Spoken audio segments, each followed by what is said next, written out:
Thank you for this question, and I encourage you to continue on your boundary journey. Boundaries are so important. They help give us the guidance and direction that we need. They help us to trust ourselves. They help us to be the caregiver that we want and need. And sometimes when people don't take no for an answer, we need to have that firm or rough edge approach. And quite often those people should not be in our lives any longer. But there's two other thoughts I have that may be able to help you out.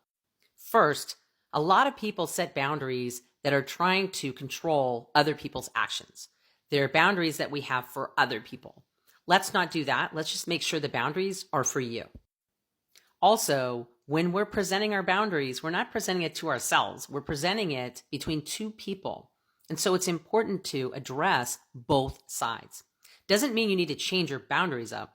But what it means is when you present your boundaries to someone, you can do it kindly and in a thoughtful, polite way to where they know you're addressing them and what they're wanting or needing too. An example would be someone who's giving you more projects to do at work. What you can say to them is, listen, I know this is an important project that you've just told me about, but I have these other projects you gave me and I want to know which one you'd like to have prioritized. That's a great way of letting them know, I can't work on all 4 of your projects at once, one at a time. Another thing could be if someone's asking you to do something that you don't want to do. Well, I know you're excited about that event and I know you wanted some help before that. I'm not going to be able to help you before that. But when I do show up, I can do some things to help you when I get there.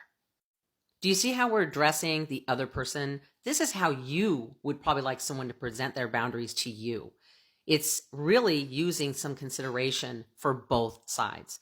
And one hack that I give a lot for a generalized boundary that you can customize according to how it fits for you is I'm not going to be able to do that, but I'll tell you what I can do. Remember, we have boundaries so we can do things and we can have connections with people. Keep those boundaries though, and keep that trust and direction with yourself.